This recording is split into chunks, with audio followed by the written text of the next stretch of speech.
ആലപ്പുഴയിൽ മേൽക്കൂര ഇടിഞ്ഞു വീണ കാർത്തികപ്പള്ളി സ്കൂളിൽ മാധ്യമപ്രവർത്തകരെ തടഞ്ഞിരിക്കുകയാണ് CPIM പ്രവർത്തകർ.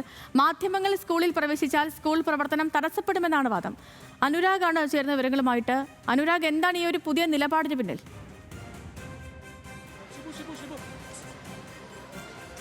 സേതു, നമുക്കറിയാം ഇന്നലെ ഉച്ചയോടെയാണ് ഈ കാർത്തികപ്പള്ളി സ്കൂളിലെ മേൽക്കൂര തകർന്നു വീണത്. അത് ഞായറാഴ്ച ആയതുകൊണ്ട് വലിയ അപകടം ഒഴിവായിരുന്നു. ഇതെല്ലാം മാധ്യമങ്ങൾ കൃത്യമായി റിപ്പോർട്ട് ചെയ്തിട്ടുണ്ടായിരുന്നു. ഇതിലുള്ള വൈരാഗ്യമാണ് CPM പ്രവർത്തകർ രാവിലെ മാധ്യമപ്രവർത്തകരോട് കാട്ടിയത്.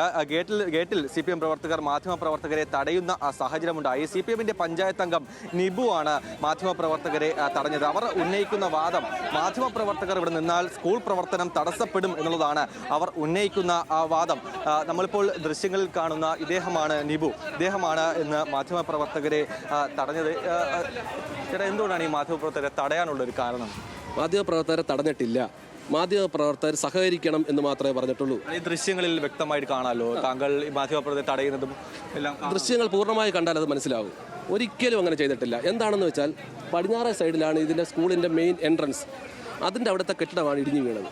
അപ്പോൾ സ്വാഭാവികമായി ഇന്ന് അവിടെ ക്ലോസ് ചെയ്തിരിക്കുകയാണ്. 1000-ഓളം കുട്ടികൾ വരുന്നത്, 500-ഓളം വാഹനങ്ങളുണ്ട്. ഈ ഗേറ്റ് വഴി, ഈ കാണുന്ന ഈ ഗേറ്റ് വഴിയാണ് ഇന്നത്തെ എൻട്രൻസ് നമ്മൾ കൊടുത്തത്. വാഹനം മാത്രം വന്നിടത്തോണ്ടാണ് കുട്ടികളെയും കയറ്റിയത്. 2 വീലർ വരുന്നവരുണ്ട്, ഓട്ടോയിൽ വരുന്നവരുണ്ട്, കാറിൽ വരുന്നവരുണ്ട്, ഒക്കെ ഉണ്ട്. കുട്ടികളെ കൈക്ക് പിടിച്ച് കൊണ്ടുവിട്ടവരുണ്ട്. ആ സമയത്താണ് 20-ഓളം മാധ്യമങ്ങൾ തൊട്ട് ഫ്രണ്ടിലായിട്ട് ഇവിടെ നിൽക്കുന്നത്. ഇത് കാണുമ്പോൾ സ്വാഭാവികമായും കുട്ടികൾ ആവേശം കൊള്ളും. കുട്ടികൾ ഇത് കാണാൻ വേണ്ടിയിട്ട് സ്റ്റോപ്പ് ചെയ്യും. രക്ഷകർത്താക്കൾ ചിലപ്പോൾ അവിടെ നിൽക്കും. രക്ഷകർത്താക്കൾക്ക് ചിലപ്പം 100 കൂട്ട അഭിപ്രായങ്ങൾ കാണും. ആ സംവിധാനത്തോടെ നിൽക്കുമ്പോൾ ഇത് തടസ്സപ്പെടും. നിങ്ങൾക്കൊന്ന് സഹകരിക്കണം. നിങ്ങളെല്ലാം ഇതിന് ശേഷം മാധ്യമപ്രവർത്തകരും എണ്ണം CPM പ്രവർത്തകർ ഈ ഗേറ്റിൽ തടിച്ചു കൂടിയിട്ടുണ്ടെന്നാണ് നമുക്കിപ്പോൾ ദൃശ്യങ്ങൾ കാണാം. അത്രത്തോളം ഈ CPM പ്രവർത്തകർ ഈ ഗേറ്റിൽ തടിച്ചുകൂടി നിൽപ്പുണ്ട്. വിദ്യാർത്ഥികൾക്ക് കയറാൻ കഴിയാത്ത സാഹചര്യമുണ്ട്. താങ്കൾ മാധ്യമപ്രവർത്തകർക്ക് നേരെ ഉന്നയിച്ച അതേ ആരോപണങ്ങൾ ഈ പ്രവർത്തകർക്ക് നേരെ ഉന്നയിക്കാൻ തയ്യാറാണ്. അവരെ പിരിച്ചുവിടാൻ താങ്കൾ തയ്യാറാണ്? നിൽക്കുന്നത്, ആ വൈറ്റ് ഷർട്ട് ഇട്ടുകൊണ്ട് നിൽക്കുന്ന ആൾ നിങ്ങൾ നോക്കി, അത് കോൺഗ്രസിൻ്റെ ഇവിടുത്തെ സജീവമായ നേതാവാണ്. അതിനപ്പുറത്ത് നിൽക്കുന്ന, ആ പുറയിൽ കാണുന്ന വൈറ്റിട്ട് നിൽക്കുന്ന ആരാണ്? കോൺഗ്രസിൻ്റെ ആളാണ്. അതൊന്നും CPMകാർ മാത്രമല്ല, CPM ഇല്ലെന്ന് പറയുന്നില്ല. അത് പൂർണ്ണമായി ഇവിടുത്തെ ജനപ്രതിനിധികൾ, ജനങ്ങൾ മുഴുവനുണ്ട്. അവർ മുഴുവനുണ്ട്. അല്ലാതെ അതിനകത്ത് നിൽക്കുന്ന CPM അല്ല. അങ്ങനത്തെ ആരോപണങ്ങൾ ഉന്നയിക്കരുത്. അത് ഇവിടുത്തെ പ്രാദേശികമായ ജനങ്ങളാണ്. അവർ ഈ സംഭവം സ്വാഭാവികമായ സ്കൂളിൽ വിഷയം ഉണ്ടാകുമ്പോൾ അവർ ഗേറ്റിനടുത്ത് ആശങ്കാപരമായി വന്ന് നിൽക്കും. നിങ്ങളൊപ്പം അതിനോടൊപ്പം നിൽക്കുകയാണ്. നിങ്ങൾക്ക് 10 വയതിന് ശേഷം കുട്ടികളെല്ലാം കയറിയതിന് ശേഷം നിങ്ങൾക്ക് സ്കൂളിൽ യഥേഷ്ടം എന്തും ചെയ്യാമെന്ന് നമ്മൾ പറയുന്നുണ്ട്. പക്ഷേ ഞങ്ങൾ മാധ്യമപ്രവർത്തകരെ തടഞ്ഞിട്ടില്ല. മാധ്യമപ്രവർത്തകർ തടയുന്ന കൂട്ടത്തിലുമല്ല.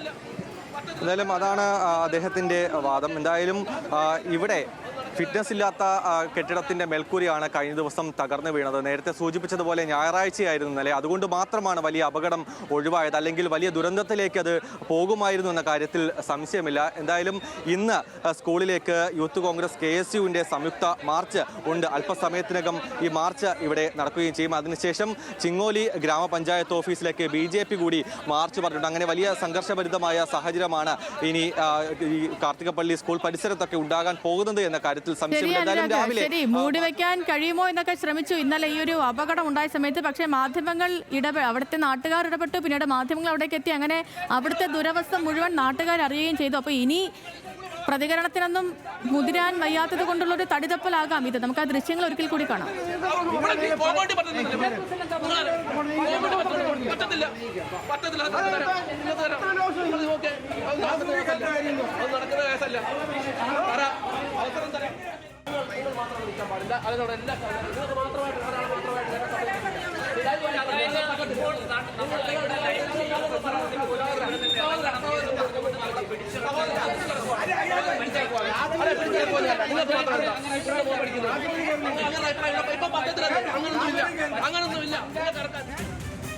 വീഴ്ചയോട് വീഴ്ചയായിരുന്നു. 10-40 വർഷം പഴക്കമുള്ള ഒരു കെട്ടിടമാണ്.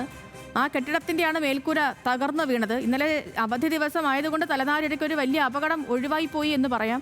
അത് അവിടുത്തെ നാട്ടുകാരും പിന്നീട് നാട്ടുകാർ വഴി മാധ്യമങ്ങളും അവിടെ എത്തിയത് കൊണ്ട് മാത്രമാണ് ആ സ്കൂളിൻ്റെ ദുരവസ്ഥ ഇന്ന് കേരളം അറിഞ്ഞതുപോലും.